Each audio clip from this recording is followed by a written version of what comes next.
Everyone, and welcome back to JavaScript lessons on Codecademy. So today we'll be still looking at functions, so let's get started straight away.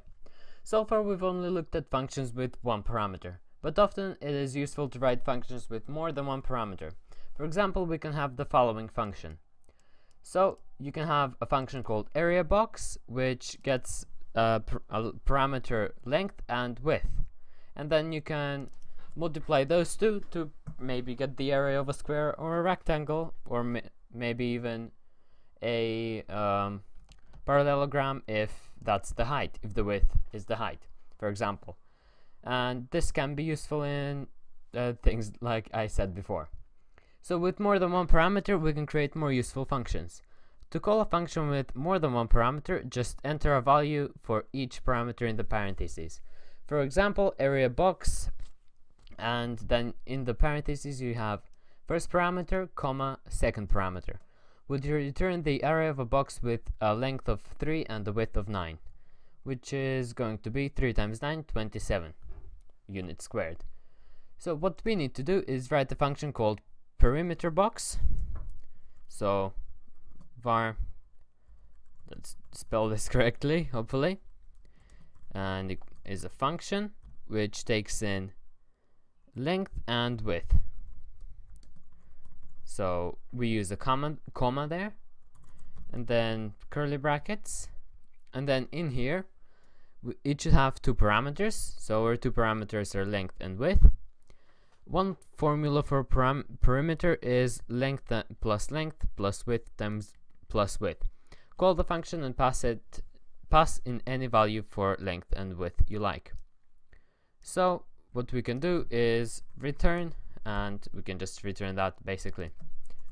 So let's call this function with arguments or parameters which are going to be 10 and 20. What should get returned is 60, I think, so because 20 plus 40, yes. And as we can see, we get 60 printed out for some reason. It shouldn't actually print anything. I don't know why it printed 60, but oh well, I guess maybe it does it automatically for us so that we don't have to do it.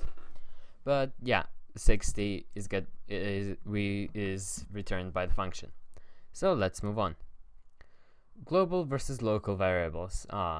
Let's talk about an important concept, scope. Scope can be global or local. Variables defined outside a function are accessible anywhere once they have been declared. They're called global variables and their scope is global. For example, variable global var equals hello. And you have another variable, foo, is a function, and inside that function you can call this global variable. The variable global var can be accessed anywhere, even inside the function foo.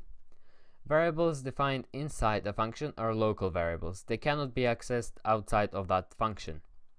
For example, if in this function bar you define a variable called local var, which equals Saudi, you can't do this because that's not going to be recognized. Your computer only knows this variable inside the function. Although you can do something like return local var, which you are kind of getting it, but it doesn't work exactly the same. But you can still get the value of local var if you return or print it. So the variable local var only exists inside the function bar. Trying to print local var outside the function gives an error. And even if you do return, you can't print it outside of the function. Check out the code in the editor. Until now, you've been using the var keyword without really understanding why. The var keyword creates a new variable in the current scope. That means if var is used outside the function, that variable has a global scope. If var is used inside the function, that variable has a local scope. On line 4, we have not used the var keyword, so when we log my number to the console outside of the function, it will be 14. So that's line 4. We have my number equals number times 2, and my number in this case is 7. So if we make it number times 2, in this case number is 7, which we get from here. So my number equals 7 times 2. So that's going to be 14. So let's see what we need to do. Change line 4, so this line, to use the var keyword. Notice that the value of my number in the function is now 14 and outside the function is 7. So if we do var my number equals number times 2, let's actually, no, I will do this like this. So if we do this, inside the function my number is 14 and outside the function it's still 14. Now if we put var there, inside the function it's 14, but outside it's 7, because if you put this here, you're basically defining a new variable, because you're inside this function, you're overwriting it. So inside the function it's a new variable that you're making, and then outside the function it still uses the global variable instead. So using my number without the var keyword refers to the global variable that has already been declared outside the function in line 1. However, if you use the var keyword inside the function, it declares a new local variable that only exists within that function, as I said. And if you were to call my number, if you wanted to get the value of my number outside of this function, you can't, unless you do return and store it as another variable again. So let's move on. If any of this doesn't make sense, please ask questions in the comments down below. I'll answer them as soon as possible. So, function recap. Okay, let's review. You have learned a lot about functions today, or in the last few lessons. We better not forget it all, hopefully. We first discovered how to use functions to perform the same piece of logic repeatedly, without having to type the same code again. This saves you time. So, what we need to do is write a function called nameString, which is already done for us. It should take name as a parameter. So function name, and I will get rid of that space because it's annoying me. And it should, okay, the function returns a string equal to hi, I am a name. Okay, let's copy that, and we need to return that. So hi, I am a, I actually don't like the way they're doing it. I don't know why they're leaving a space like that there, because you can't just do this. But oh well, I will do it like this because I prefer this. Call nameString by passing it your name and use console log to print out the output. So we need to do console log, call the function with my name, save and submit, and hi, I am Michael is printed out. And so let's actually explain. This function just gets recognized at first, it doesn't get run. Then the computer gets to this line of code and it does the first thing, the thing that's in the innermost brackets. It sees this, it sees the whole function. So it returns back and tries to find the function. And this is the function. It runs the code inside of the function, which is return I am, and the name, where the name is the parameter given to the function. So it returns that, and now you have something. You have a string, which is hi, I am Michael in this case, but you only have that string. And then to print it out, you do console.log, and because you do that, it gets printed out to our console. So let's move on. Functions and if-else. An especially useful application of reusable code is if-else statements. These can be very wordy and a pain to type repeatedly. Yes, they are.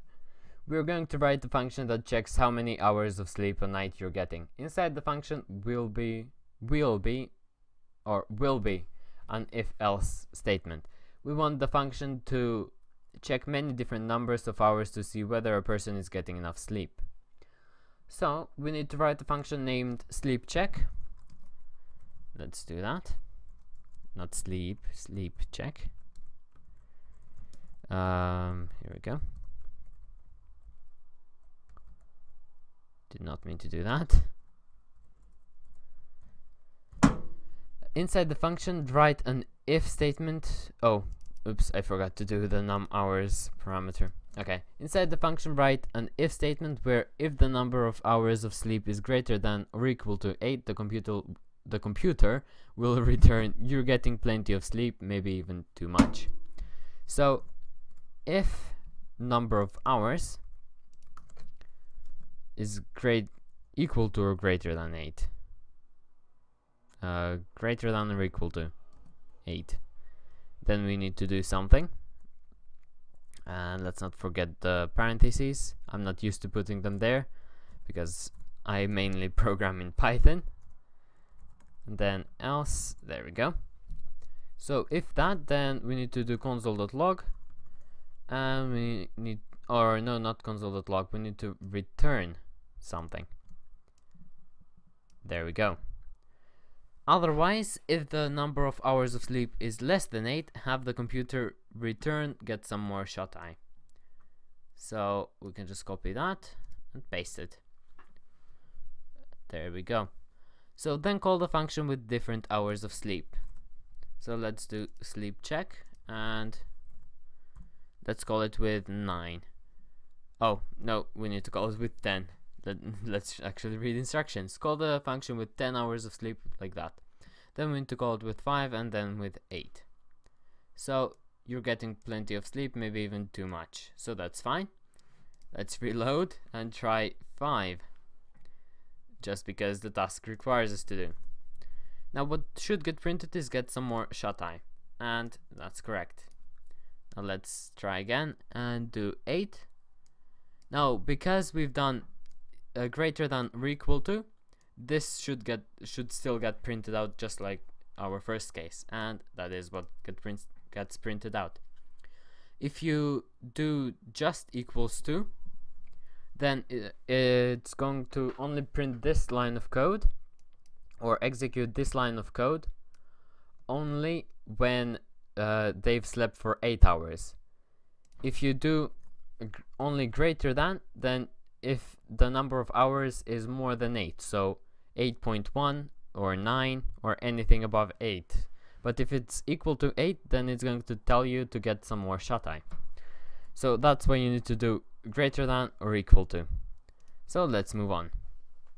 So this is our conclusion.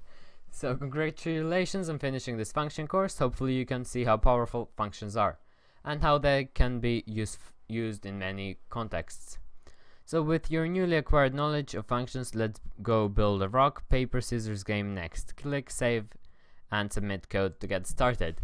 So that will be in the next few lessons that we will have.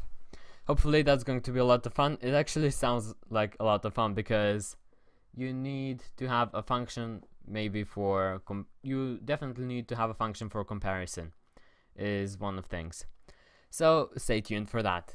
But for now, please like the video if you liked it, dislike if you didn't like it, and tell me what I can improve so that you do like it next time. Please share with your friends if you did also like it. If you have any questions, feel free to ask in the comments down below. So until next time, when we do the rock, paper, scissors game, thank you guys so much for watching, and goodbye.